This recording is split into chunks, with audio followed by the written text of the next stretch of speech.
उद्विता जी जब स्मृति का परिचय देती हैं तो वहां पर तालियों की गड़गड़ाहट शुरू हो जाती है। श्वेता अपने कदम धीरे धीरे पीछे खींचने लगती है, जैसे उसे यह सब बर्दाश्त नहीं। सजना जी, जो उसके पास ही खड़ी थी, उन्होंने पूछा, श्वेता क्या हुआ? मगर श्वेता का ध्यान उन पर था ही नहीं। उसके कदम लड़खड़ा रहे थे और पीछे हटते वक्त उससे एक बड़ा सा फ्लावर पार्ट लगकर नीचे गिर जाता है। वहां पहले ही इतना शोर था कि किसी का कोई खास ध्यान उसकी तरफ नहीं जाता, लेकिन छवि वो देख लेती है। मगर उसे श्वेता को देखना समय बर्बाद करना लगा, इसलिए फिर अपनी नजर स्मृति और रियांश पर टिकाती है। श्वेता जल्दी से मुड़कर पीछे की ओर भागने लगती है। संजना जी उसकी यह हालत देखकर समझ जाती हैं कि वो इन दोनों को साथ देखकर दुखी हो रही है। वो भी उसके पीछे जाती हैं। रियांश और स्मृति नीचे आते हैं और उद्विता जी के पैर छूकर सबका अभिवादन करते हैं। तभी रियांश की नज़र नैतिक पर जाती है। वो उसे मुस्कुराकर इशारे से उसकी और स्मृति की जोड़ी को बेस्ट कहता है। रियांश बस अपना सिर हिला देता है। वहां पर कुछ प्रेस और मीडिया वाले भी आए थे, जो वहां मौजूद लोगों की तस्वीरें ले रहे थे। तभी ऋचा पास आकर बोली, चलो अब केक कट करें और उसके बाद आगे का फंक्शन होगा। आगे का फंक्शन? क्या मतलब? अभी और भी कुछ बाकी है। रियांश चौंक कर बोला, बाकी? अरे अभी तो ढंग से कुछ शुरू भी नहीं हुआ। मस्त नाच गाना करेंगे और झूमेंगे। छवि बोली। नैतिक भी उसका साथ देता हुआ बोला, बिल्कुल सही कहा आपने। डांस बिना कैसी पार्टी? और अपने रियांश और स्मृति का कपल डांस भी तो होगा, क्यों ऋचा भाभी? हाँ क्यों नहीं, जरूर होगा। उसने भी सहमति दी। ये सुनकर रियांश और स्मृति हैरान हो जाते हैं। स्मृति उसे फरियाद की आंखों से देखती है। रियांश समझ जाता है, अब ये कपल डांस किस लिए भाभी? रियांश, अब तुम ना ना तो कहना नहीं, हर पार्टी में कपल डांस होता है। It's normal. छवि बोली, और नहीं तो क्या। पता नहीं इसकी ना नुक्कर करने की आदत कब जाएगी। नैतिक हाहाकारी भाव से बोला, नहीं रियांश, ना नहीं कहेगा। मुझे नहीं लगता कि वो मुझसे अपनी पत्नी के सामने डांट सुनना चाहेगा। ऋचा आराम से बोली, हाँ, अब अच्छा थोड़ी लगता है शादीशुदा होकर अपनी पत्नी के सामने डांट सुनना। और यह कोई बच्चा तो नहीं है। नैतिक आंखें बड़ी करते हुए बोला। रियांश उसे चबा जाने वाली नजरों से देख रहा था। स्मृति खड़ी बगले झांक रही थी। उसका मन कर रहा था कि यही जमीन में गड़ जाए। रहने देते हैं ना ऋचा दी, मेरा भी डांस करने का मन नहीं है। और कौन सा हम नहीं करेंगे तो आफत आ जाएगी। आप सब एंजॉय करिए ना, स्मृति मिनी स्वर में बोली। ऋचा उसे उलझन से देखती है। मुझे समझ नहीं आता तुम दोनों की परेशानी क्या है। रियांश का तो फिर भी समझ में आता है कि उसे हर चीज से प्रॉब्लम है। लेकिन स्मृति तुम भी जब से आए हो बस यही सुने जा रही हूँ, हमें ये नहीं करना, हमें वो नहीं करना, यहाँ तक कि रिसेप्शन भी नहीं करना था। अरे यार, तुम दोनों ने शादी भी की है या नहीं? ऋचा के ऐसा बोलते ही नैतिक, रियांश, स्मृति तीनों चौंक जाते हैं। उसे नहीं पता था कि वो अनजाने क्या सच बोल गई थी, लेकिन यहाँ आने के बाद शादी का एक हिस्सा भी तो पूरा हुआ था, वो सिंदूर। ये सोचते ही रियांश मायूस हो जाता है। स्मृति भी चेहरा लटका लेती है।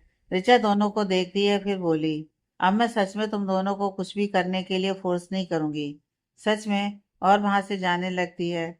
उसे जाता देख छवि बोली, रियांश, रोको उन्हें। वो तो सब तुम्हारे लिए ही कर रही हैं, सिर्फ तुम्हारी खुशी के लिए। पर तुम्हें उनकी भावनाओं की कदर ही नहीं है। हाँ ब्रो, रोकना, इतना मुश्किल क्या है इसमें? नैतिक ने कहा। रियांश चाहता तो था, लेकिन हिम्मत नहीं जुटा पा रहा था। वो थोड़ा विचलित लग रहा था। रियांश, मुझे कोई प्रॉब्लम नहीं है, मैं डांस कर लूंगी। प्लीज उन्हें रोक लो, मैं उन्हें नाराज नहीं करना चाहती थी। स्मृति थोड़ा उदासी से बोली। उसकी आवाज से रियांश की तंद्रा टूटी। वो जल्दी से आगे बढ़कर ऋचा को रोकता है। अब क्या है? वो मुंह फेर कर बोली, सॉरी भाभी, आगे से आपकी कोई बात नहीं काटूंगा और ना ना कहूंगा। ऋचा कुछ नहीं बोली। प्लीज मान जाइए, मुझे डांस करने भी जाना है, वो थोड़ी व्यस्तता दिखाते हुए बोला। ऋचा उसके सिर पर एक हल्की सी चपत लगाती है और मुस्कुराती है। बदमाश, ऐसा करते ही क्यों हो? क्या करूं, आपने ही तो सर पर चढ़ाया है। सर पर चढ़ाने का मतलब कुछ भी करोगे। और माँ भी मुझे ही कोसती हैं कि मैंने तुम्हें बिगाड़ कर रख दिया है, वो शिकायत वाले लहजे में बोली। तो गलत क्या कहती हैं? रियांस अपना सिर खुजाते हुए बोला। हाँ हाँ चलो ठीक है। ऋचा झूठे गुस्से से बोली। वो दोनों वापस सबके पास आ रहे थे। अरे, मैं एक बात तो भूल ही गई। क्या भाभी? हम सबसे मिले लेकिन सजना आंटी और श्वेता कहीं नहीं दिखे। कहीं ऐसा तो नहीं वो दोनों आई ही नहीं? रिचा सोचते हुए बोली। रियांस काफी हैरान होता है क्योंकि उसे पता था कि सजना जी और श्वेता अंदर आई थी, लेकिन इसका क्या मतलब उन्हें रिचा भाभी ने नहीं देखा, क्योंकि अंदर आने के बाद भी सबसे पहले उद्विता जी से ही मिली थी। तो क्या वो इस बार किसी से नहीं मिली? रियांस को बाहर हुआ वाकया याद आ जाता है। शायद इसी से नाराज होकर तो वो नहीं लौट गए। संजना आंटी ने माँ से कहा था वो आएंगी। श्वेता का तो समझती हूँ, लेकिन संजना आंटी वो क्यों नहीं आई? वो वापस सबके बीच आ चुके थे। नैतिक, छवि और स्मृति खुश हो जाते हैं उन्हें आता देखकर। रियांश बताना तो चाहता था, लेकिन उस बारे में सोच कर ही उसका सारा मूड खराब हो रहा था। हो सकता है वो ना ही आए हो। रियांश बेपरवाही से बोला। कौन नहीं आया? छवि ने पूछा। श्वेता और संजना आंटी, ऋचा बोली। नहीं, वो आए हैं, मैंने देखा था, छवि बोली। रियांश उसे देखने लगता है। उसे लगा था उन्हें किसी ने नहीं देखा, इसलिए ऋचा से झूठ कहा था। कब? मुझे तो नहीं दिखे। ऋचा आंखें सिकोड़कर बोली। वो, मैंने शायद उन्हें, हाँ, 10 या 15 मिनट पहले देखा था। श्वेता उधर उस टेबल के पास खड़ी थी। छवि उसे एक और दिखाते हुए बोली। ऋचा सोच में पड़ जाती है। ऐसा कैसे हो सकता है? सजना आंटी आए और माँ से ना मिले। भाभी छोड़ो ना वो सब, अभी पार्टी पर कंसंट्रेट करते हैं। आज कोई मूड खराब नहीं करेगा और ना ही किसी फालतू बात पर ध्यान देगा।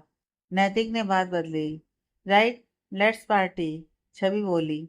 श्वेता भागी जा रही थी सबसे दूर, जहाँ कोई नहीं था, और घर के पीछे आकर घुटनों के बल बैठ जाती है। उसकी आंखों से आंसू लगातार बहे जा रहे थे। उसका हुलिया भी अजीब पागलों जैसा था। बिखरे बाल, चेहरे से झड़ा फूका मेकअप, आंखों के पास फैला हुआ काजल और अजीब सी लीपा पोती थी उसके चेहरे पर। इस वक्त वो कहीं से भी रही जाती नहीं लग रही थी। वो आसमान में कहीं घूर रही थी। तभी पीछे से उसकी माँ संजना जी भी आ जाती हैं। श्वेता, श्वेता, उठ, क्या कर रही है? वो उसे खींचते हुए बोली। पर श्वेता तो सुन ही नहीं रही थी। ऐसे भागने का क्या मतलब? तू अपनी मर्जी से यहाँ आई थी ना? बोल, मना किया था ना मैंने यहाँ आने से? किया था ना मना। मैं जानती थी तू नहीं देख पाएगी अपनी आंखों से ये सब। लगा ना बुरा? पर अपनी जिद पर तू यहाँ आई। देख अपनी हालत। वो भी उसके पास बैठकर बोली। श्वेता बस शून्य में घूरे जा रही थी। संजना जी उसकी यह हालत देखकर चिंतित हो जाती हैं। बेटा, अभी भी वक्त है, चली जा। क्यों खुद को दुख पहुंचा रही है? उन ओबराइज को क्या फर्क पड़ता है तेरे इस रोने धोने से? उन्होंने कड़वाहट से कहा। चल अब उठ, बहुत हो गया।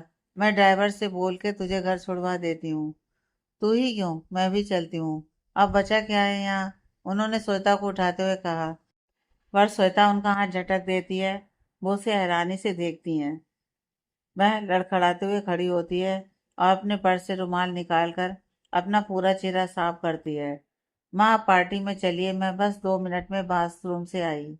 उसने पूरी सहजता से कहा। क्या मतलब? पार्टी में? मतलब पूरी पार्टी देखे बिना कैसे जाएं?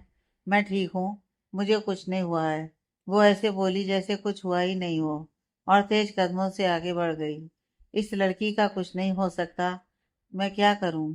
उन्होंने गुस्से से कहा, और उसके पीछे हो ली। अंदर यहाँ से स्मृति का हाथ पकड़ डांस फ्लोर तक लाता है। वो दोनों ही इससे सहज नहीं थे, और गाना बजना शुरू होता है। उन दोनों ने पर्याप्त दूरी बनाई थी, जो उन्हें बेहद करीब आने से रोक रहा था। शायद वो अपनी हद नहीं भूलना चाहते थे। रियाज के अलावा भी वहाँ कई कपल्स आके थिरकने लगते हैं। अभिजीत छवि के पास आता है और उसके बालों में हाथ फिराते हुए बोलता है। अभी हम भी जवान हैं, बूढ़े नहीं हुए। देखो वो दोनों साथ में कितने अच्छे लग रहे हैं। अभिजीत ने रेयान से स्मृति की तरफ इशारा किया। हाँ, अच्छे तो लग रहे हैं, छवि बोली। तो हम क्यों रुके हैं? हम भी चलें? मेरा भी कभी कभी रोमांस करने का मन करता है। छवि शर्मा जाती है। अभिजीत उसका हाथ पकड़ सबके बीच ले जाकर थिरकने लगता है। गाना चल रहा था और लोग खामोशी से उस पल को अपने अंदर समेट रहे थे। तभी श्वेता आती है। उसका हुलिया पहले से कुछ ठीक लग रहा था, हालांकि आंखें अब भी थोड़ी सूजी सी लग रही थी, जिन्हें उसने मेकअप से छुपाने की कोशिश की थी। श्वेता रियाज और स्मृति को डांस करते देखती है, लेकिन फिर कोई प्रतिक्रिया नहीं देती, बल्कि उसके चेहरे पर एक मुस्कान थी। शायद वो मान चुकी थी कि यही किस्मत है। गाना बंद होता है और सभी तालियां बजाने लगते हैं। रियाज लंबे कदमों से ऊपर रूम में चला जाता है। आधी रात का वक्त था। सारे गेट्स लगभग जा चुके थे। कुछ गिने चुने लोग ही वहां थे, जिनसे उद्विता जी विदा ले रही थी, और उनमें ही थी संजना और श्वेता। डांस खत्म होने के बाद श्वेता खुद ही उद्विता जी से मिलती है। फिलहाल वो रुके हुए थे। उद्विता जी संजना जी के पास आती हैं। तो तुम आज रुक रही हो ना? नहीं, हम रुक नहीं पाएंगे। और श्वेता के पापा भी घर अकेले हैं, उन्होंने थोड़े रूखेपन से कहा। ये क्या बात हुई? पहले तो तुम आकर भी इतनी देर तक गायब थी, और अब मिली भी हो, आज रुक नहीं सकती? उद्विता जी ने कहा। गायब कहाँ थी? शायद नई बहू आने के बाद तुम ही पुराने लोगों को भूल रही हो, उन्होंने बदले मिजाज से कहा। रिचा वहीं थी, उसने उनकी बात में हल्के ताने को साफ समझा। आंटी, आप हमें रियाज की पत्नी से नहीं मिलाएंगी? श्वेता ने पूछा। छवि उसे घूरने लगती है। कहाँ वो सोच रही थी ये रो रो कर अपनी जान दे देगी, और कहाँ वो रियाज की पत्नी को देखने की बात कर रही है। हाँ, क्यों नहीं, मिलाती हूँ ना, बोलकर उद्विता जी ने छवि को स्मृति को लाने को कहा। कुछ ही मिनटों में स्मृति उनके सामने होती है। स्मृति, यह है मेरी सबसे खास दोस्त संजना, और उसकी बेटी श्वेता। उद्विता जी ने परिचय कराया। स्मृति तत्परता से उनका अभिवादन करती है। श्वेता उसे गौर से देख रही थी। इस बात में कोई शक नहीं था कि स्मृति एक सुंदर लड़की थी। वो कहीं से भी श्वेता से कम नहीं लग रही थी। उसके मन में फिर से रोष पैदा हो रहा था, लेकिन वो खुद को फट पड़ने से रोक रही थी। ये स्मृति को नजर तो नहीं लगाएगी ऋचा दी? देखो कैसे घूर रही है। छवि ने कहा। चुप, माँ ने सुन लिया ना तो सारी नजरें एक साथ उतार देंगी। जानती हो ना, वो श्वेता को अपनी बेटी की तरह प्यार करती हैं। तभी रियांश बाहर से कहीं बात फोन पर बात करते हुए आ रहा था। वो बस सब पर एक सरसरी निगाह दौड़ाता है और आगे चला जाता है। ठीक उसी वक्त अंदर रूम से आशीष आकर उद्विता जी और ऋचा जी को किसी काम से बुलाता है। तुम सब बातें करो, मैं अभी आती हूँ। वह दोनों वहां से चले जाते हैं। तो स्मृति, तुम्हारे माँ बाप पार्टी में नहीं आए? क्योंकि मैंने देखा सब थे, लेकिन वो कहीं नहीं दिख रहे थे, संजना जी ने कहा। रियाज से सुनकर ठिठक जाता है, जो अभी सीढ़ियों पर ही था। स्मृति का मन भर चुका था इस सवाल से। फिर भी वो एक गहरी सांस लेकर बोली, जी आंटी, वो नहीं है, बहुत पहले जा चुके हैं मुझे छोड़कर। और चुप हो जाती है। व्हाट? क्या कहा तुमने? वो दोनों नहीं है? फिर भी रियाज ने तुमसे शादी कर ली, इसका क्या मतलब? श्वेता दिखावा करते हुए बोली। इसका मतलब यह लावारिस है, संजना जी ने कहा। या राइट मॉम, जिसके माँ बाप नहीं होते उसे लावारिस ही तो कहते हैं, श्वेता अपनी भड़ास निकालते हुए बोली। स्मृति खोलते पानी की तरह उफरने लगी थी। उसने खुद को जब्त किया, पर रियाज ने नहीं। रियाज ने अपने जबड़े भींचे। I will talk to you later, बोलकर उसने फोन कट किया। ओ गॉड, मैं भी सोचूं रियाज तुमसे कैसे शादी कर सकता है। जरूर तुमने ही उसे अपने प्रेम जाल में फंसाया होगा। अमीर तो है ही, पड़ गई होगी उसके पैसों पर नजर। छवि गुस्से में उसे घूरने लगती है। स्मृति की आंखें भर आईं। वो चुप रहने वालों में से बिल्कुल नहीं थी, बस अपने धैर्य का परीक्षण कर रही थी। तुम थर्ड क्लास वालों की यही तो प्रॉब्लम है। जहाँ पैसे वाले लोग दिखे, उन्हीं की भाव में शाम गुजार दिए, और यहाँ तो तुमने इतनी बड़ी प्रॉपर्टी को हत्या ली। वेल डन स्मृति। स्मृति अपमान का घूंट पीकर रह जाती है। वो कोई तमाशा नहीं चाहती थी। श्वेता ने आगे फिर कहा, वैसे रियाज पहला लड़का है, या उसके पहले भी किसी के साथ? और उसकी आगे की आवाज एक जोरदार थप्पड़ के नीचे दबकर रह गई। इस अप्रत्याशित वाकये को देखकर वहां मौजूद सभी हैरान रह गए, यहाँ तक कि रियांश भी, क्योंकि यह थप्पड़ उसने नहीं, सभी ने जड़ा था। रियांश तो उससे 3-4 फुट की दूरी पर खड़ा था। किसी को उम्मीद भी नहीं थी कि छवि ऐसा कुछ कर जाएगी। वो गुस्से से कांप रही थी, मानो आंखों में खून उतर आया हो। स्मृति भी आश्चर्य से कभी उसे तो कभी श्वेता को देखती, जो खुद अपना संतुलन बिगड़ने से फर्श पर गिरी हुई थी। उसने अपना एक हाथ उस गाल पर रखा था जिस पर छवि ने खींच कर दिया था। श्वेता इससे बौखला जाती है और खड़ी होते ही लगभग चीख कर बोली, हाउ डेयर यू, तुम्हारी इतनी हिम्मत कि तुमने मुझ पर हाथ उठाया। बोलकर उसने भी छवि की तरफ हाथ उठाया कि रियाज ने उसका हाथ पकड़कर मरोड़ दिया। वो दर्द से चिल्ला उठती है, ओ आ लीव मी रियांश, मैं उसे छोड़ूंगी नहीं, जस्ट लीव मी। पर रियांश उसकी एक भी नहीं सुनता। रियांश, छोड़ो उसे, दर्द हो रहा है उसे, संजना जी ने कहा। बस बहुत हुआ, आज इतनी सारी हदें पार कर दी। अगर एक लफ्ज भी तुम्हारे से निकला तो मुझसे बुरा कोई नहीं होगा। रियांश भी गुस्से से चीखता हुआ बोला, रियांश, इट्स हर्टिंग, प्लीज छोड़ो मेरा हाथ। श्वेता बिलखते हुए बोली, रियांश जाने दो प्लीज, उसे छोड़ दो। स्मृति रियांश को गुस्से में देखकर डर जाती है। उसने रियांश को श्वेता से खींचकर अलग किया। इतने में माँ सबकी आवाज सुनकर उद्भिता जी, ऋचा, आशीष और अभिजीत भी आ गए। ये क्या हो रहा है? किस बात पर लड़ाई हो रही है? उद्भिता जी असमंजस में पड़कर बोली। छवि अभी भी श्वेता को खजाने वाली नजरों से देख रही थी। संजना जी ने लपक कर कहा, तुम्हारी इस लाडली बहू छवि ने मेरी बेटी श्वेता पर हाथ उठाया है। हिम्मत तो देखो इसकी।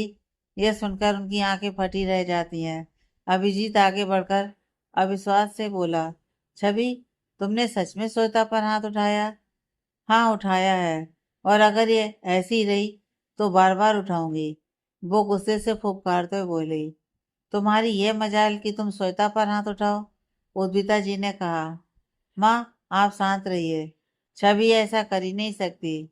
और अगर ऐसा, तुम चुप रहो, एकदम चुप, मैं बात करती हूँ ना, उन्होंने ऋचा को रोकते हुए कहा। और तुम ज्यादा ही नहीं उड़ रही, उद्भिता जी ने छवि से कहा। हाँ, उड़ेगी क्यों नहीं, ऐसा घर बार जो मिला है, दूसरे के पैसों पर इतराने की आदत है इसकी। इसलिए मैं हमेशा कहती थी, ये लड़की अभिजीत भाई के लिए ठीक नहीं है। श्वेता ने आग में और घी डालते हुए कहा, अगर वो उड़ती भी है तो तुम्हें इससे क्या? वो मेरी कमाई के पैसों को खर्च करती है। जब मुझे इससे दिक्कत नहीं तो तुम कौन होती हो ये कहने वाली? और अगर छवि ने हरकत की भी है तो इसमें तुम्हारी भी गलती होगी, मैं इसे अच्छे से जानता हूँ। अभिजीत भी उसका बचाव करते हुए बोला। अभिजीत, बस हुआ, छवि कुछ भी करेगी और हम देखते रहेंगे, उद्भिता जी ने कहा। तो यह भी कुछ भी कहेगी और हम सुनते रहेंगे? नहीं, बिल्कुल नहीं, छवि बोली। आपको नहीं जानना माँ, मैंने ऐसा क्यों किया? हाँ माँ, मैं भी वही कह रही थी, छवि ऐसे ही नहीं कुछ करती, एक बार उसकी बात तो सुनिए, ऋचा बोली। श्वेता थोड़ा हड़बड़ा जाती है। क्यों किया? उद्भिता जी ने धीरज के साथ कहा। ये लड़की स्मृति को बुरा भला बोले जा रही थी, उसे लावारिस और ना जाने क्या नाम शनाप बके जा रही थी। कह रही थी कि इसने रियांश को फंसाया है और शादी के पहले ना जाने कितने लोगों के। बोलते हुए छवि चुप हो जाती है। उद्भिता के साथ साथ ऋचा भी हैरान हो जाती है।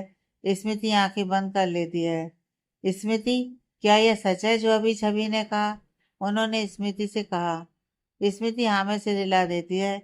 श्वेता और संजना जी छुपने के लिए बगलें झांक रही थी। रियांश दूसरी तरफ मुंह फेरे खड़ा था। उद्भिता जी उलझन से श्वेता को देखा। इस वक्त उनके चेहरे पर क्या भाव थे समझना मुश्किल था। अगर उसने स्मृति को कुछ कहा भी तो तुमने क्यों हाथ उठाया? इसका जवाब तो स्मृति देती, उद्भिता जी बोली। ऐसा करने के पीछे एक और कारण है। क्या? छवि श्वेता को घूर कर बोली। क्योंकि यही है वो फसादी लड़की जिसने आपके मन में मेरे लिए जहर घोला, और आज आप मुझसे इतना रूखा व्यवहार करती हैं। बहुत रोकते हुए भी उसकी आंखों से आंसू टपक ही गए। उद्भिता जी को समझ ही नहीं आया कि क्या कहें। इसे हर चीज में प्रॉब्लम है। इसे इस बात से भी दिक्कत है कि मैंने अभिजीत से शादी क्यों की, क्योंकि मैं मिडिल क्लास फैमिली से हूँ। हाँ हूँ, तो क्या मिडिल क्लास वालों को जीने का कोई हक नहीं होता? वो इंसान नहीं होते? अभिजीत चाहता तो दूसरी लड़की से शादी कर सकता था जो शायद उसके लेवल की होती, पर उसने मुझसे की क्योंकि वो मुझसे प्यार करता था और मैं उसे। उसने कभी ये दबाव में आकर फैसला नहीं लिया। आप इस बात से भी चिड़ी रहती हैं कि मैं श्वेता को पसंद नहीं करती, पर ऐसी हजार वजह हैं मैं उसे क्यों नहीं पसंद करती। कैसे भूल सकती हूँ सब।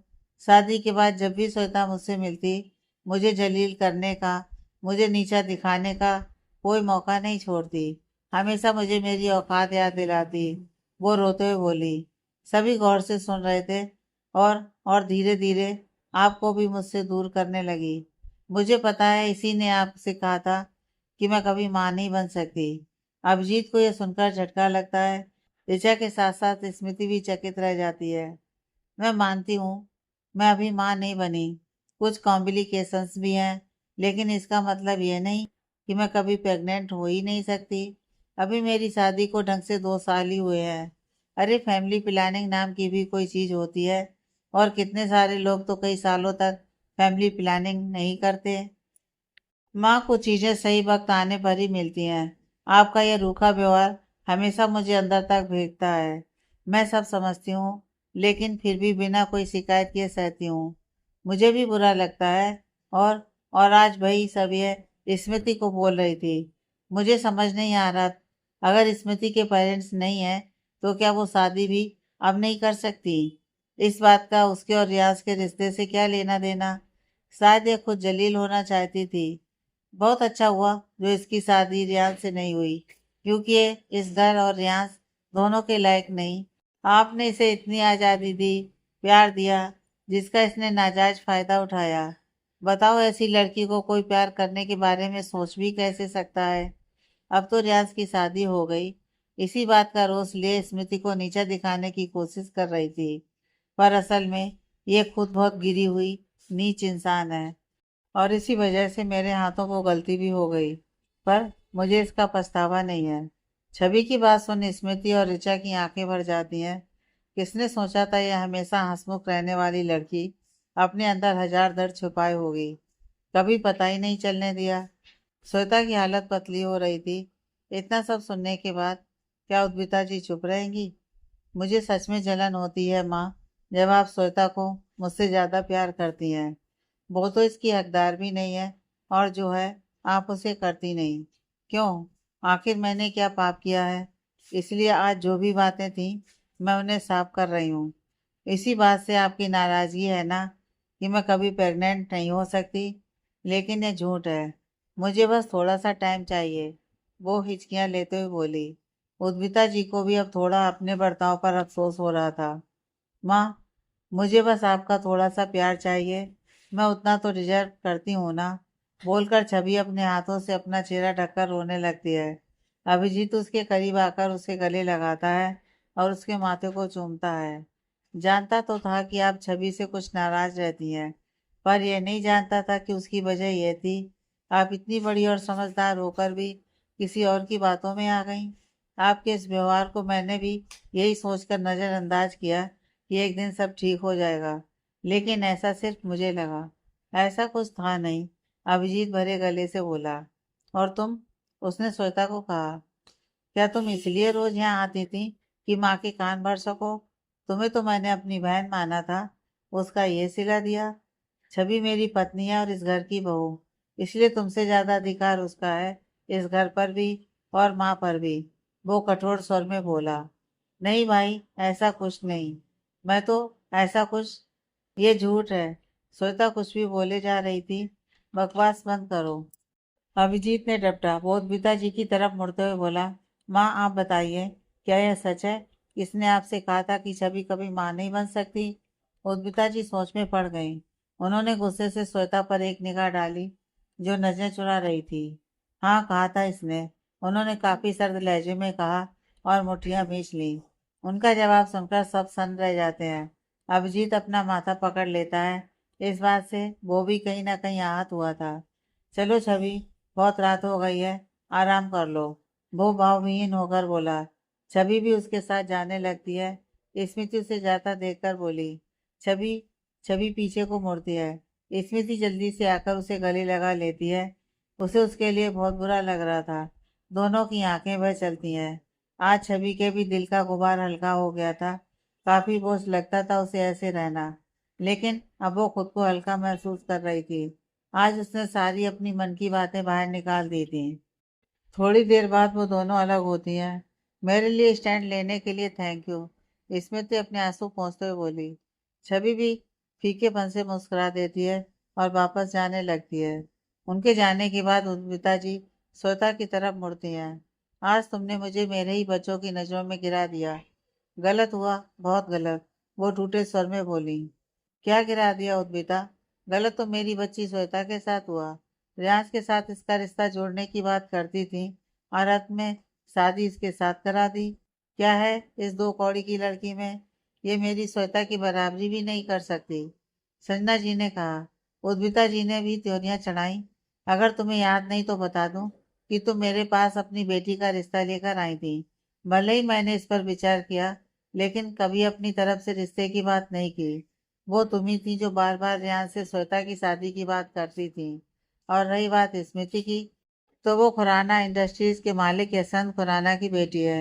और फिलहाल स्मृति उसकी ऑनर है। करोड़ों की प्रॉपर्टी है उसके पास। उनकी बात सुन दोनों चौंक जाते हैं। अब समझ आ रहा है ये क्यों रोज मुझसे मिलती और मीठी बातें किया करती थी। गलती मेरी है जो मैंने इसे सही समझा, उन्होंने श्वेता को घूरते हुए कहा। और आप अपनी बेटी को उसकी गलतियों पर डांटने की बजाय उसका साथ दे रही हैं। शर्म नहीं आती? बहुत घटिया हरकत की है इसने, ऋचा गुस्से से बोली। पर मेरे साथ भी धोखा हुआ आंटी। मुझे हक था कि मैं रियान से सा तुम्हें कोई हक नहीं, रियाज बहुत खतरनाक लहजे में बोला। मेरी लाइफ है तो मर्जी भी मेरी होगी। और अब बस बहुत हुआ। अब कोई तमाशा नहीं। मुझे ये लड़की इस घर में अब बिल्कुल बर्दाश्त नहीं है। गेट आउट, उसने तेज आवाज में कहा। दोनों निकलो अभी के अभी यहाँ से। और आज के बाद कभी इस घर में कदम रखा तो मुझसे बुरा कोई नहीं होगा, उसने हर एक शब्द चबाते हुए कहा। रियांश, मेरी बात तो सुनो। मैं तुमसे बहुत प्यार करती हूँ। निकलो राइट नाउ, वरना धक्के मारकर बाहर निकालूंगा। रियांश फिर बोला। चल श्वेता, बोलकर संजना जी उसका हाथ पकड़कर ले जाने लगी। उद्विता जी ने भी उन्हें रोकने की कोई कोशिश नहीं की। और कोई वक्त रहता तो वो जरूर श्वेता का पक्ष लेती, लेकिन उन्होंने उसे हिकारत की नजरों से देखा। वो इतनी निर्दयी नहीं थी कि अपने परिवार के साथ गलत होता देखें। पहले ही उन्हें पछतावा हो रहा था अपने किए पर, और ना ही वो दिल की बुरी थी, बस कभी कभी थोड़ा कठोर बन जाती थी। श्वेता को तो मानो अब उसे कोई होशो हवास ना हो, बस कहीं शून्य में घूरे जा रही थी। आई कांट बिलीव श्वेता ऐसी निकलेगी, आशीष बोला और अपने कमरे में जाने लगा। ऋचा ने स्मृति को देखते हुए कहा। स्मृति, रियांश, तुम दोनों भी अपने कमरे में जाओ, काफी रात हो गई है। वो दोनों चले जाते हैं। अब वहां सिर्फ उद्विता और ऋचा ही थी।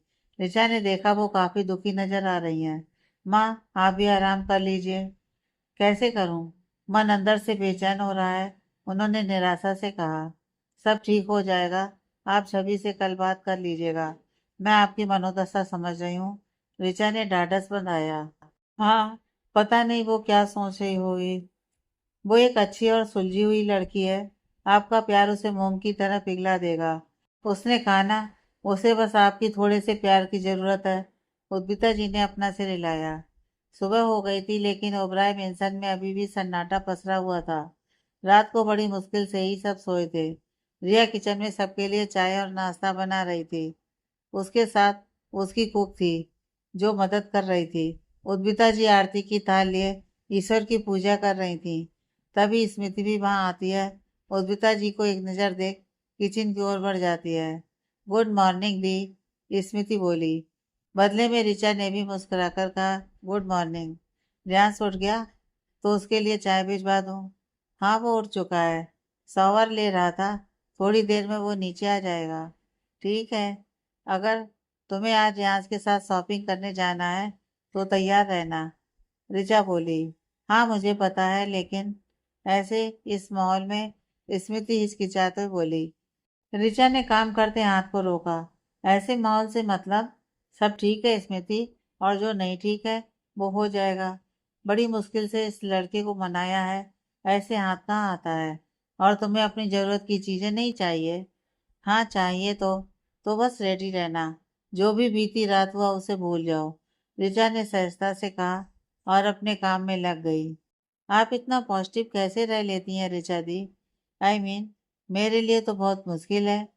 निगेटिव रहने से भी क्या मिलेगा? तो जब टेंशन या दुख आए तो थोड़ा धीरज से काम लेना पड़ता है। जब भी वो आए उन्हें अपनी पॉजिटिव सोच और होठों की मुस्कुराहट से फूंक मारकर उड़ा दो। बता दो उस परेशानी को कि तेरा कोई महत्व नहीं है मेरे जीवन में, तुझसे भी जरूरी काम है। ऋचा ने मुस्कुराकर कहा। स्मृति खुशी से बोली, सच में? आप और आपकी बातें कमाल की हैं, इसलिए रियाज आपको इतना प्यार करता है। रियाज का नाम लेते ही वो अचानक चुप हो जाती है। वो रियाज का नाम शायद ही कभी ली होगी। क्या हुआ? नहीं, कुछ नहीं। मैं आपकी हेल्प कर आती हूँ। सब हो गया, नाश्ते को बस डाइनिंग टेबल पर रखना है। ओके। उद्भिता जी अपना पूरा अर्चना समाप्त कर चुकी थी। उन्होंने भगवान को चढ़ाया हुआ प्रसाद सबको देना शुरू किया। छवि और अभिजीत के अलावा सब थे। रियांश भी आ चुका था कि तभी वो दोनों सीढ़ियों पर दिखते हैं। दोनों नीचे आकर सबका अभिवादन करते हैं। अभिजीत सोफे पर जाकर बैठ जाता है और न्यूज़पेपर उठा लेता है। उद्भिता जी प्रसाद छवि के पास ले जाती हैं। उसकी नजरें नीचे झुकी हुई थी। ये प्रसाद तो भगवान का चढ़ाया हुआ है, ये पवित्र है। इसका किसी इंसान से कोई लेना देना नहीं है और ना ही किसी रिश्ते से। छवि को समझ नहीं पाती। अभिजीत भी सामने से न्यूज़पेपर हटाकर उन्हें देखने लगता है। समझ नहीं आ रहा कहाँ से शुरू करूं। पूरी रात अंगारों की बेड पर लेटी रही, जो पश्चाताप की अग्नि में जला रही थी। भला अपने बच्चों से विमुख होकर कहाँ जाऊंगी? उन्होंने रुंधे गले से कहा। शायद तुम्हें ही कभी समझने की कोशिश नहीं की। कुछ भी तुम्हारे बारे में मान बैठी थी मैं। लगता है मेरे अंदर ही कोई कमी है, जो मेरे बच्चे मुझसे नाराज हो जाते हैं। और इस बार तो मेरी गलती है, ये मैं मानती हूँ। बोलते हुए उनकी आंखों में आंसू आ गए। छवि उनका चेहरा देखने लगी। उन्होंने छवि का हाथ पकड़कर कहा, अगर श्वेता कल वो बदतमीजी नहीं करती तो क्या तुम्हें सच कभी बाहर नहीं आने देती? हमेशा इसी के साथ घुटकर जीती। इतना बर्दाश्त करने की हिम्मत आई कहाँ से तुम्हारे अंदर? मैंने तो हमेशा बस एक हंसती खेलती छवि को देखा, जो कभी उदास नहीं होती थी, पर असल में अंदर से वो टूटी हुई थी। बोलते हुए उनकी आंखों की कोरें गीली हो गईं। छवि तुरंत उनसे लिपट जाती है। ये दृश्य सच में बहुत भावुक कर देने वाला था। छवि के लिए बहुत सुनहरा पल था। बड़े अरसे बाद वो उनके गले लगी थी। उन दोनों के बीच एक वक्त बाद काफी दूरियों ने घर कर लिया था। कविता जी उसे बहुत तो मानती, लेकिन वो प्यार और सम्मान उसे न दे सकी जिसकी वह हकदार थी। ऋचा के चेहरे पर एक खुशी तिरक रही थी। उसके साथ साथ स्मृति भी खुश नजर आ रही थी। बहुत समय बाद यह दिन आया था। उद्विता जी उससे अलग होकर बोली, गुनाहगार हूँ तुम्हारी खुशियों की। बहुत दिल दुखाया है तुम्हारा। श्वेता ने जो कल किया वो तो मैं हर दिन तुम्हारे साथ करती रही। गलती सिर्फ उसकी नहीं, मेरी भी है। अकेले सिर्फ उसे दोष देना क्यों? उन्होंने भाव विभोर होकर बोला। हाँ, मैं नासमझ तो नहीं थी। जो उसने कहा और मैं मान गई। एक बार तुमसे भी पूछना चाहिए था, पर उस लड़की ने ऐसे ब्रेनबाज किया कि बस क्या कहूँ। लेकिन अब सब पता है तो क्या सब ठीक नहीं हो सकता? क्या एक मौका मुझे तुमसे मिल सकता है? उन्होंने छवि से पूछा। छवि अभिजीत को देखती है, जो उन्हें ही देख रहा था। गलतियां सबसे होती हैं, मुझसे भी हुई, लेकिन एक मौका इस रिश्ते को तो देना चाहिए ना। आज तुम और मैं भी अपने सास बहू के रिश्ते की नई शुरुआत कर सकते हैं। मुझे सच में काफी शर्मिंदगी महसूस हो रही है अपने किए पर। मुझे माफ कर। नहीं माँ, ऐसा मत बोलिए। छवि ने कहा, आप मुझसे बड़ी हैं। मेरे पास इतना हक नहीं कि मैं आपको माफ कर सकूं। सच कहूं तो दुख हुआ। बताना भी सब चाहती थी, लेकिन अगर यही बात मैं तब आपसे कहती तो शायद आपको यकीन नहीं होता। वो श्वेता चीज ही ऐसी है, किसी को अपनी बातों में फंसा ले। कल सामने थी इसलिए अपनी बात से वो पलट नहीं सकती थी। पर आप खुद को गिल्टी मत समझिए। वो प्यार से बोली। तो समझूं कि माफ कर दिया? उद्विता जी बोली। छवि उन्हें अपनी आंखों से आश्वासन देती है। हमेशा बददिमाग और बच्ची समझती थी तुम्हें। कई बार ऋचा से कहा कि तुम्हारे अंदर वो परिपक्वता नहीं है, पर देखो, यहाँ भी मैं ही गलत साबित हुई। मेरी छवि बहुत समझदार है। उन्होंने प्यार से उसके सिर पर हाथ फेरा। छवि मुस्कुराती है। उद्विता जी फिर अभिजीत की तरफ पलटती हैं और उसके पास आती हैं। जानती हूँ इस सबसे तुझे भी ठेस पहुंची है, इसलिए तुझे कैसे भूल जाऊं। तेरी माफी भी चाहिए, उद्विता जी ने कहा। अभिजीत संकोच से देखता है। बेटा, ये परिवार तुम लोगों से ही है। मैं तो बस 4 दिन की मेहमान हूँ। कभी जानबूझकर अपने परिवार का बुरा नहीं चाहूंगी। मेरे परिवार का भविष्य है तुमसे। अनजाने में मुझसे एक गलती हो गई। पर उम्मीद है उसका असर पूरे परिवार पर ना पड़े और ना ही इसकी खुशियां बुझे। माफ कर दो। छवि आंखों से अभिजीत को कुछ इशारा करती है। वादा करती हूँ आज के बाद किसी बाहरी इंसान की बातों में नहीं आऊंगी और आज के बाद श्वेता इस घर में कभी घुसने नहीं पाएगी। हाँ, मेरे ही कारण सब हुआ। मैंने उसे इतना मान दिया। अपनी माँ को एक बार माफ कर दो। उनकी बात पूरी होने से पहले ही अभिजीत उन्हें गले लगा लेता है।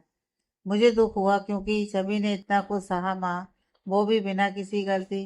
अभिजीत मायूसी से बोला। अब नहीं सहेगी देखना। उर्मिता जी ने मुस्कुराते हुए बोला। अभिजीत भी मुस्कुराता है। आप सबका भरत मिलाप खत्म हुआ हो तो नाश्ता कर लें। आशीष बोला। ऋचा उसे आंखें तरीर कर देखती है। क्या? ऐसे क्या देख रही हो? ऑफिस के लिए देर हो जाएगी, आशीष ने कहा। रियांश उसकी बात सुनकर मुस्कुराने लगता है।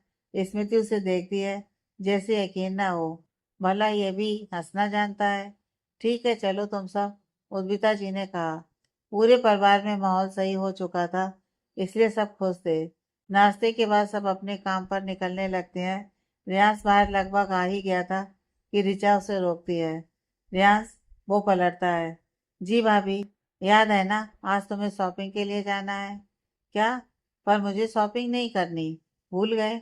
अरे मैं तुम्हारी नहीं, स्मृति की बात कर रही हूँ। उसे शॉपिंग करानी है।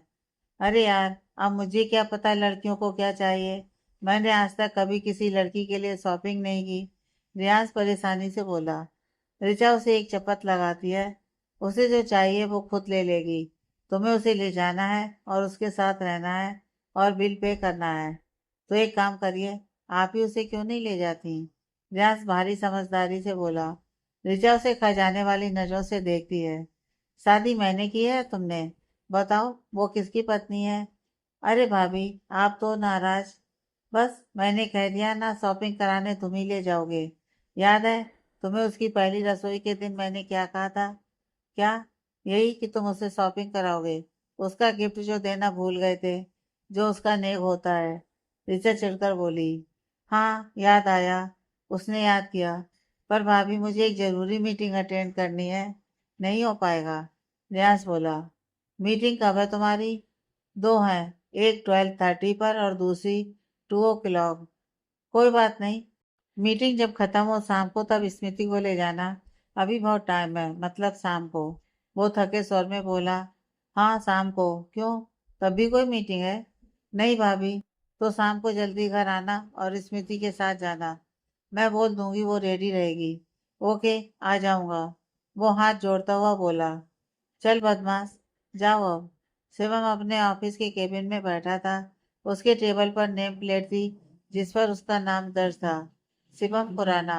स्मृति के न होने के कारण वही सारा काम देखता था। उसे खुशी थी कि वो बॉस बन चुका है, लेकिन यह भी वक्त ही था। उसे स्मृति के लिए थोड़ी चिंता हो रही थी। भले ही वो ऑफिस जाए, मीटिंग्स अटेंड करे, वहां का स्वामी बन गया हो, पर ध्यान केंद्रित नहीं कर पाता था। उसे खुद भरोसा नहीं था कि स्मृति ऐसे कहीं जा सकती है। मिस्का को जब उसके जाने की बात पता चली, उसे तो जैसे कोई फर्क ही नहीं पड़ा। मिस्टर सिसोदिया ने भी जब उसके बारे में पूछा तो शिवम ने वही चिट्ठी वाली बात बताकर टाल दी। शिवम अपने हाथ में एक फाइल लिए कुछ चेक कर रहा था, तभी उसका सेक्रेटरी आता है। सर। हाँ बोलो। आपसे मिलने कोई आया है। कोई एजेंट बता रहा है खुद को। हाँ, अंदर भेजो उन्हें। जी। उसके जाते ही वह व्यक्ति अंदर आता है। दिखने में अच्छा खासा था। उसकी उम्र 35-40 के पास होगी। गुड मॉर्निंग सर, उसने अभिवादन किया। गुड मॉर्निंग, प्लीज बैठिए। कुछ पता चला उसका मिस्टर सेठ? शिवम ने पूछा। ज्यादा कुछ तो नहीं, लेकिन हाँ कुछ पता चला। क्या? आपने जो नंबर दिया था मैम का, हमने उसे ट्रेस किया। उन्होंने आखिरी कॉल किसी अर्जुन रस्तोगी को किया था, शाम को कुछ 7 बजे के करीब। हाँ, आज से 6 दिन पहले, मिस्टर सेठ ने कहा। अर्जुन रस्तोगी?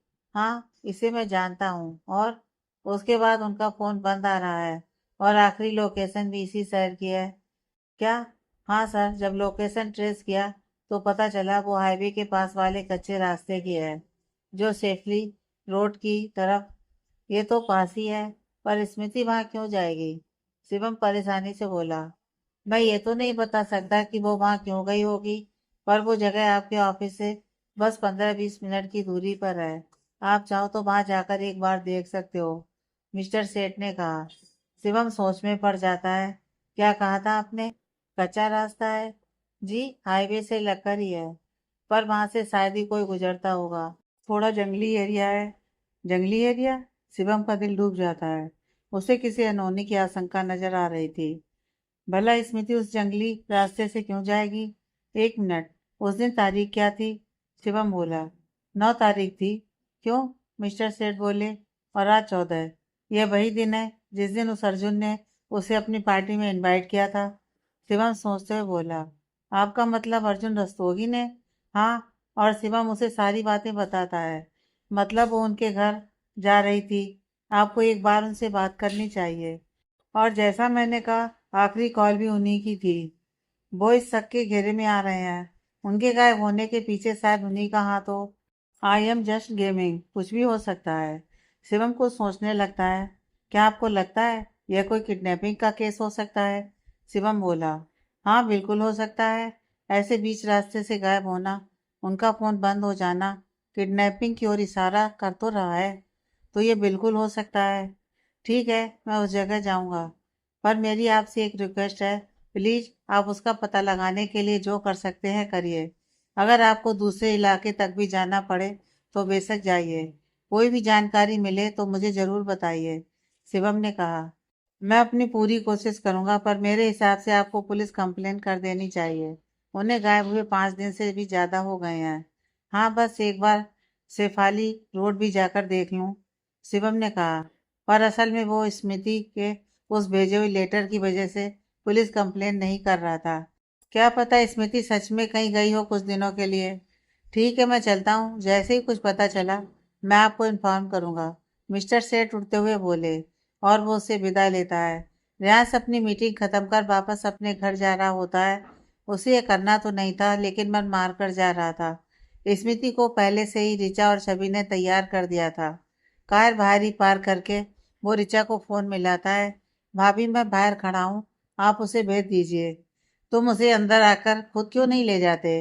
रिचा बोली। मैं पहले ही आपकी बात मान रहा हूँ और अभी वापस चला जाऊंगा। अरे नहीं, भेजती हूँ ना। थोड़ी देर में स्मृति बाहर आती है। उसके साथ रिचा भी थी। स्मृति ने एक सफेद फ्रॉक सूट पहना हुआ था। रियास उसे देखकर नजरें हटा लेता है। रियास उसे अंदर बैठने का इशारा करता है। स्मृति पीछे बैठने जाती है, लेकिन रिचा उसे रोक लेती है। तुम पीछे क्यों बैठ रही हो? नहीं दी, ठीक है। ऐसे कैसे ठीक है? तुम उसकी पत्नी हो, इसलिए साथ बैठो। अगर रियाज ने आगे बैठकर ड्राइव किया और तुम पीछे रहोगी तो लोग तुम्हें उसकी मालकिन और उसे ड्राइवर समझेंगे। रियाज उनका मुंह देखने लगता है। वो उसकी चालाकियां समझ रहा था। तुम आगे ही बैठ जाओ, रियांश बोला। रिचा शरारत से मुस्कुराती है। अच्छे से शॉपिंग कराना स्मृति को, रिचा बोली। हाँ, करा दूंगा। और उसके साथ ही रहना। जी भाभी। और सुनो, जल्दी करने की कोई जरूरत नहीं है। आराम से आना, जितनी देर हो सके एंजॉय करना। समझ गया भाभी। अंदर बैठकर वो कीज घुमाता है और कुछ ही देर में उसकी कार हवा से बातें कर रही थी। 20-25 मिनट की ड्राइव के बाद वो अपनी कार एक मॉल के सामने रोकता है। दोनों उतरकर अंदर एंटर करते हैं। स्मृति को ये सब अजीब लगता है। अंदर पहुंचकर रियांश स्मृति से कहता है।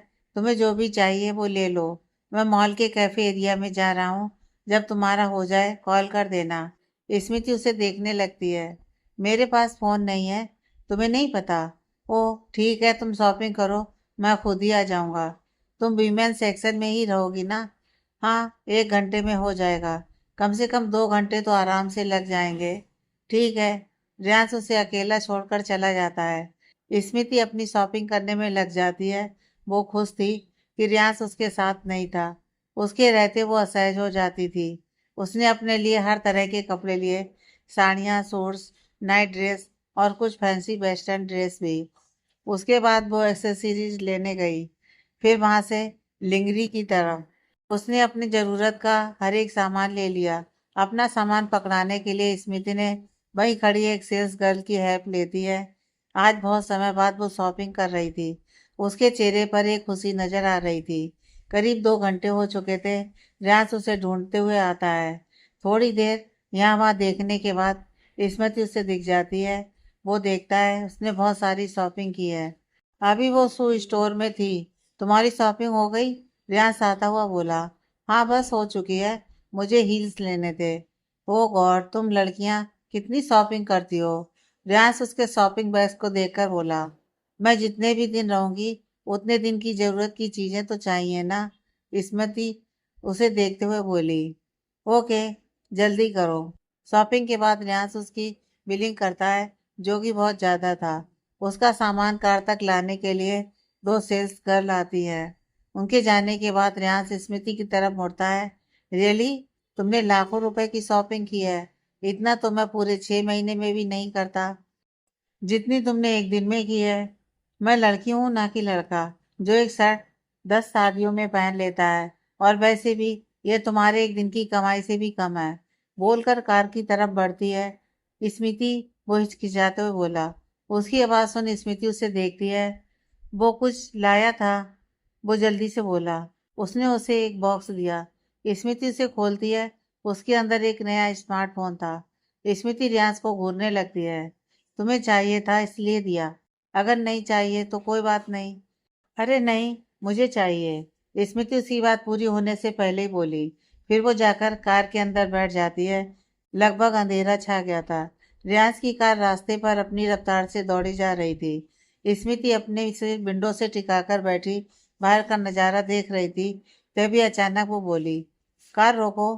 रियांस उसके यूं बोलने से रियांस ब्रेक पर पैर मारता है। स्मृति तुरंत बाहर निकल जाती है। रियांस भी उसके पीछे आता है। क्या हुआ, कार क्यों रुक गई? उसने पूछा।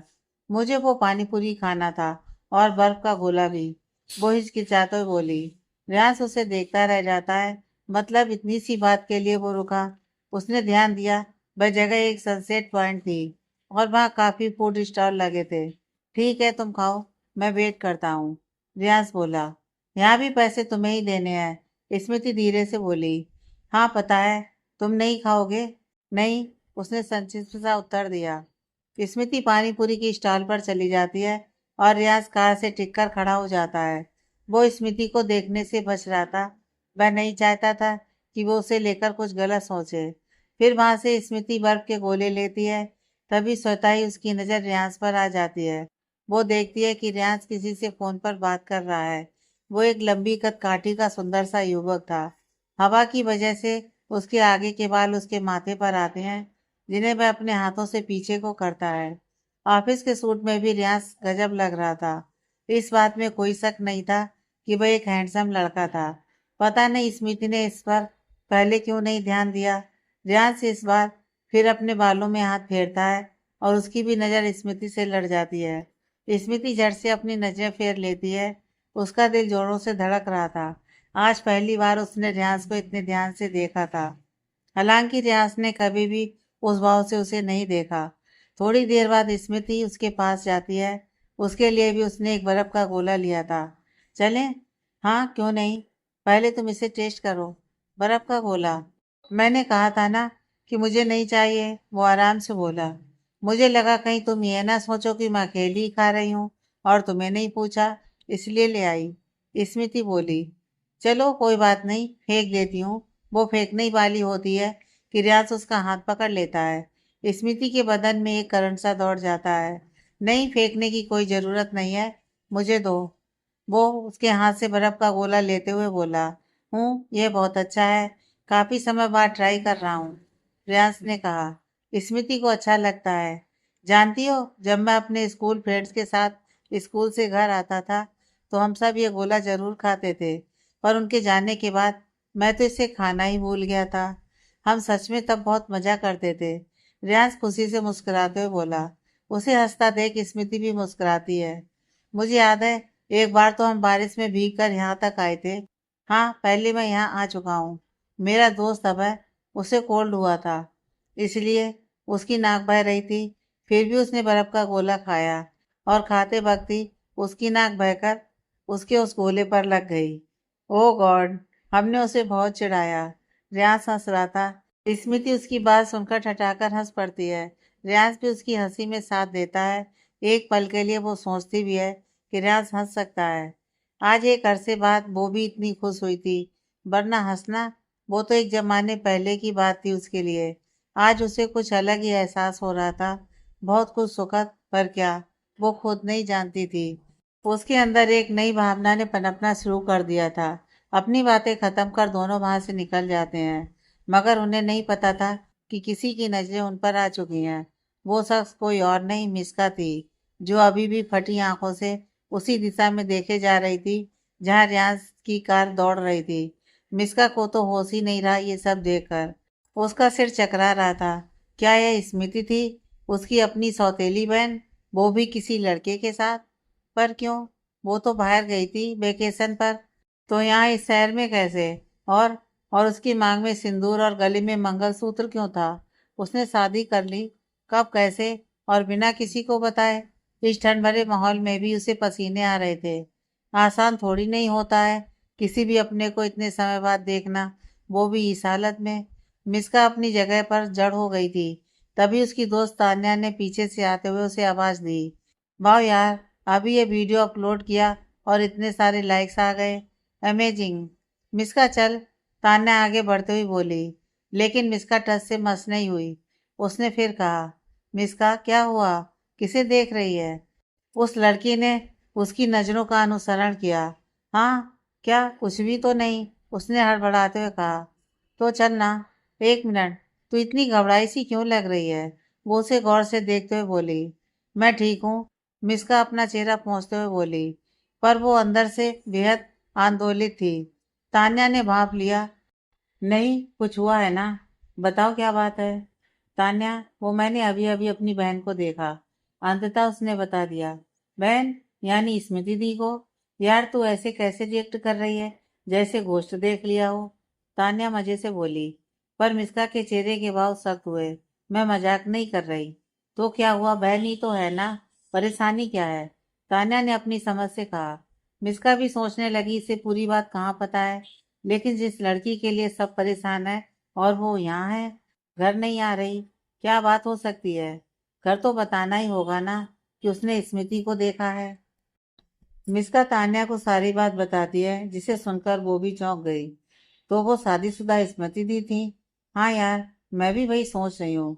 आखिर वो शादी कैसे कर सकती है? मिस्का उलझन से बोली। हो सकता है उन्हें वो लड़का ज्यादा पसंद आ गया हो, जिस कारण उन्होंने घर छोड़ दिया उसे शादी करने के लिए। नहीं यार, एक शादी के लिए वो घर क्यों छोड़ेंगी? और तुम्हारी बात माने कि घर छोड़ा भी, तो स्मृति चिट्ठी क्यों लिखी कि वो छुट्टी पर है, उसे ब्रेक चाहिए? इसका मतलब तो यही है कि वो बाद में घर आएगी। और अगर शादी करनी ही थी तो वो तो घर वालों की मर्जी से भी हो सकता था, मिस्का बोली। हाँ, बाद में दम है तेरे, मगर उन्होंने ऐसा क्यों किया? आई डोंट नो, शिवम भाई को बताऊंगी। बेट, तू श्योर है ना कि वो स्मृति दी ही थी, किसी और को तो नहीं देखा? तान्या ने शंका जाहिर की। आई एम डैम श्योर वो स्मृति दी ही थी। दोनों सोच में डूब जाती हैं। लेकिन तूने उस लड़के को पहचाना जो साथ में था? क्या पता कभी घर आया हो। अर्जुन के सिवा उसका कोई दोस्त नहीं आता घर। और उस लड़के का चेहरा भी ठीक से नहीं देख पाई, बस थोड़ा साइड से देखा, मिस्का बोली। अगर किसी को बताया भी तो तुम्हारी बात पर कौन यकीन करेगा? सही है, वो सोचना होगा। थी तो भाई, अब इतने बड़े शहर में कहाँ ढूंढूं? मिस्का शून्य में देखती हुई बोली। अभी कोई स्ट्रेस नहीं मिस्का, चेहरे का गिलो चला जाएगा। अभी मेरी दीदी की शादी हुई नहीं है, इसलिए 2 दिन बाद हम उनके बारे में सोचेंगे। मैं मदद करूंगी उनको ढूंढने में। फिलहाल चल। मिस्का उसकी बात सुन कुछ नहीं कहती है। दोनों निकलती हैं वहां से। घर आते वक्त रियांश और स्मृति को लगभग रात हो जाती है। डिनर करने के बाद रियांश रूम में लगे बालकनी में बैठा अपने लैपटॉप पर कुछ खटर पटर कर रहा था। स्मृति अपने कपड़े और बाकी सामान रियाज के क्लोजेट में रखने की कोशिश कर रही थी, जो पहले उसकी चीजों से भरा पड़ा था। थक कर वो रियाज के पास आती है। रियाज, वो थोड़ा झिझकते हुए बोली। रियाज उसे देखता है। मुझे अपनी चीजें रखनी है, लेकिन तुम्हारे क्लोजेट में जगह ही नहीं है, कहाँ रखूं? रियाज उसे अजीब नजरों से देखता है। पहले ही मैं अपना रूम तुम्हारे साथ शेयर कर रहा हूँ, अब और क्लोजेट भी शेयर करना पड़ेगा, बोलकर वापस अपने काम पर लग गया। स्मृति उसे नाराजगी से देखती है। तो मैं क्या करूं, सारा सामान कहाँ रखूं? बस थोड़ी सी जगह की तो बात है। रियांस फिर उसे तीखी नजरों से देखता है। प्लीज थोड़ा एडजस्ट कर लो, अब मैं तुम्हें अपने क्लोजेट में नहीं घुसने दूंगा। स्मृति उसे रूखेपन से बोली, पर अपनी इस जिंदगी में तो मुझे घुसाने वाले तुम ही हो, उसका क्या। और ये बोलकर वो चली जाती है। रियांस चौंक जाता है, फिर अपना ध्यान अपने काम पर लगाता है। करीब 1 घंटे बाद वो अपना काम पूरा कर अंदर कमरे में आता है। आधी रात होने के करीब थी। रियांस अंदर का नज़ारा देखकर हैरान हो गया। शॉपिंग की हुई सारी चीज़ें बिखरी हुई थीं, कुछ बेड पर, कुछ फर्श पर, और बहुत ज़्यादा उस सोफे पर जहाँ रियांस सोता है। पूरा सोफा स्मृति के कपड़ों और अन्य चीज़ों से अटा पड़ा था। रियांस एक नज़र स्मृति पर डालता है, जो बेड पर ही एक किनारे बैठी हुई अपने नए फ़ोन में घुसी थी, जैसे उसे और किसी से मतलब नहीं। रियांस का गुस्सा अपने साथ में आसमान पर पहुंच रहा था, पर जैसे तैसे वह स्वयं को शांत कर जितना हो सके उतना कोमल आवाज में बोला, स्मृति, क्या है ये सब। स्मृति ने उसकी बातों में रुखाई साफ महसूस की, मगर कहा कुछ नहीं। रियाज को ऐसा बर्ताव पसंद नहीं। अगर स्मृति की जगह कोई और लड़की होती तो वो उसे अब तक धक्के मारकर बाहर निकाल चुका होता, पर वो कोई तमाशा नहीं चाहता था। उसने फिर जब्त किया खुद को। क्या तुम नहीं सुन रही, मैं क्या कह रहा हूँ। स्मृति ने कोई जवाब नहीं दिया। मैंने पूछा क्या है ये सब, हटाओ इसे यहाँ से, अब की उसने कड़कती आवाज में कहा। स्मृति एक पल को विचलित हुई, मगर फिर भी कुछ नहीं बोली। रियास अपना धीरज खो देता है। कोई उससे इस तरह की बदतमीजी करे, उसे बर्दाश्त नहीं।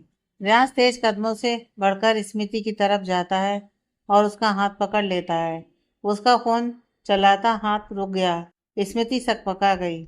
निकलो मेरे कमरे से, बोलकर वो उसका हाथ पकड़कर बाहर ले जाने लगता है। क्या, छोड़ो मुझे, स्मृति बोली, पर रियांश ने उसे कमरे से बाहर निकाल कर ही छोड़ा। जाओ, आज रात तुम इस रूम में नहीं सोओगी, वो गुस्से से बोला और दरवाजा बंद कर लेता है। रियांश, नहीं, नहीं खोलो, मुझे अंदर आने दो, प्लीज, मैं कहाँ जाऊंगी। स्मृति दरवाजा पीटते हुए बोली। जहां मर्जी वहां, रियांश अंदर से ही बोला। प्लीज ऐसा मत करो, अंदर आने दो। नो, तुम्हें मेरी बात पहले सुननी चाहिए थी। प्लीज प्लीज प्लीज, रियांश मेरी बात सुनो, डोर ओपन करो, गलती तुम्हारी भी तो है, खोलो। अभी भी हेकड़ी नहीं गई। मैं जानता हूँ तुमने जानबूझकर सारी चीजों को मेरे सोफे पर रखा ताकि मैं सो ना सकूं। अब रहो बाहर ही। ठीक है, अगर तुमने डोर ओपन नहीं किया तो मैं यहाँ से चली जाऊंगी। हो तो चली जाओ। ठीक है। ये स्मृति की आखिरी शब्द थे। उसके बाद वहां सब शांत हो गया। रियांश कमरे में फैली चीजों को देख रहा था।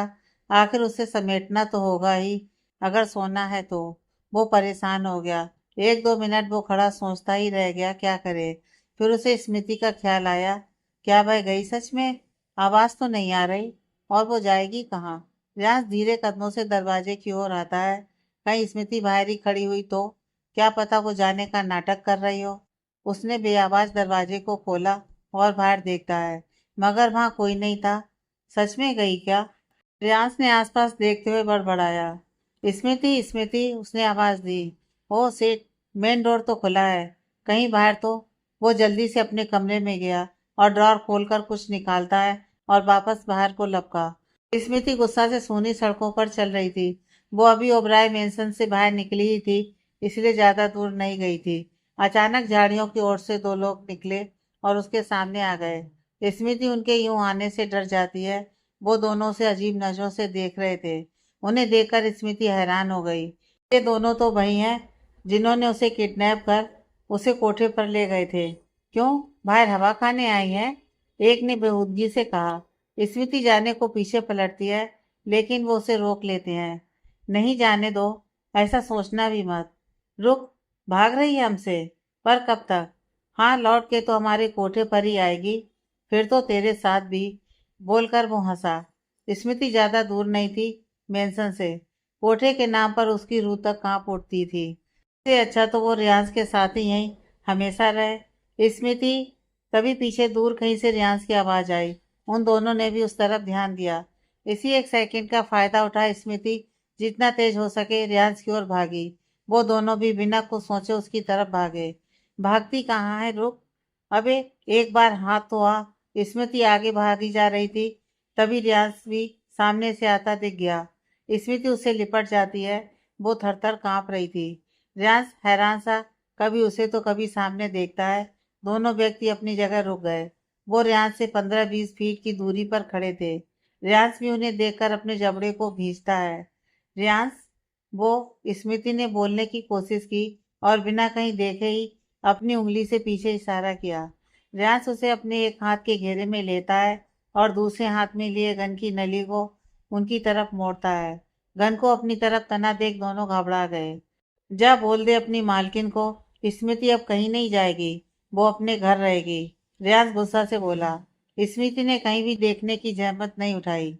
निकलो, वरना जान से मार दूंगा, उसने एक एक शब्द चबाते हुए कहा। धोखा हमारे साथ? बताऊंगा लीलावती को। अभी उसकी बात पूरी भी नहीं हुई होगी कि बंदूक की आवाज आई। वो व्यक्ति चीखा। स्मृति भी बंदूक की आवाज सुन रियाज से और चिपक गई। डर के मारे उसकी भी सिसकारी निकल गई। वो व्यक्ति जमीन पर पड़ा करा रहा था। गोली बस उसे छूकर निकली थी, क्योंकि रियांश ने जानबूझकर ऐसा किया।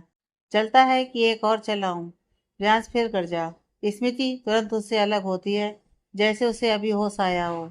नहीं साहब, दुहाई दुहाई, हम जाते हैं, दूसरा व्यक्ति हकलाते हुए बोला। वो अपने दूसरे साथी को सहारा देकर उठा रहा था। हाँ, माफ करिए हमें। अगर आइंदा से इस जगह गलती से भी दिखे तो अगली बार जिंदा नहीं छोड़ूंगा।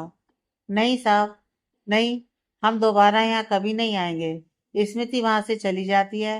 रियाज उसे देखता है, फिर उन दोनों की तरफ मुड़ा।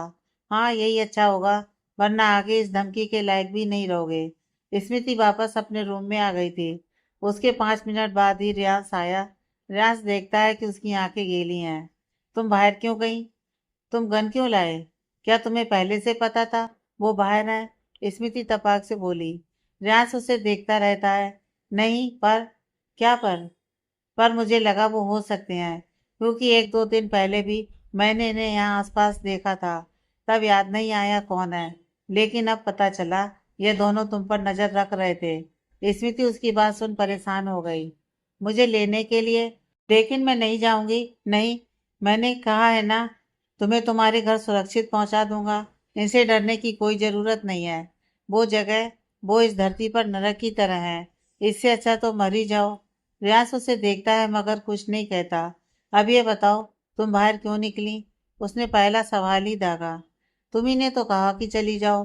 भूल गए? स्मृति गुस्सा से बोली। मैंने यहाँ से, इस घर से जाने को नहीं कहा। रियाज कर जा। हाँ, सब मेरी गलती है, अब मुझे माफ करो। बोलते हुए उसकी आंखें भर आईं। वो इस वक्त सच में दुखी थी।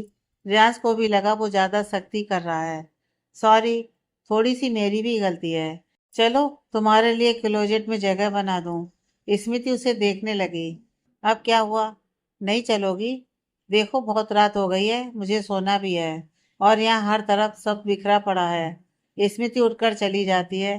कहीं बाद में इसका मन बदल गया तो? रियाज का क्लोजेट बहुत बड़ा था। उसने स्मृति के लिए एक तरफा पूरा खाली कर दिया, जो कि पर्याप्त था। स्मृति सभी चीजों को छांटकर अलग करती है और जल्दी जल्दी सब अंदर रखती है। रियाज हाथ बांधे खड़ा देख रहा था। प्लीज थोड़ा जल्दी करो, मुझे नींद आ रही है। हाँ, बस हो गया। स्मृति जब कपड़ों को रख रही थी, उसी वक्त उनमें से एक बिंड चैन निकलकर नीचे गिरता है। अब ये क्या चीज है? इसे तुम कैसे पहनोगी? कानों में लटकाने वाली इयररिंग्स है? रियाज पूछता है। ओ, ये विंड चाइम है, और इसे पहना नहीं जाता, खिड़की या टेरेस जगहों पर लटकाया जाता है, ताकि जब हवा चले तो ये हिले। और उससे क्या होगा? रियाज उसे घूरता हुआ बोला। ज्यादा कुछ तो नहीं होगा, लेकिन हवा जब टकराती है तो बहुत प्यारी आवाज आती है। और तुम इसे कहाँ लगाओगी? बालकनी में, बहुत जगह है वहाँ। नहीं, मुझे ये सब बिल्कुल भी नहीं पसंद है। तुम इसे यहाँ नहीं लगाओगी। स्मृति उसे देखने लगती है। क्या नहीं लगा सकती? पता है, मैंने अपने घर बहुत से विंड चाइम्स लगाए हैं। मुझे इसकी आवाज़ बहुत अच्छी लगती है।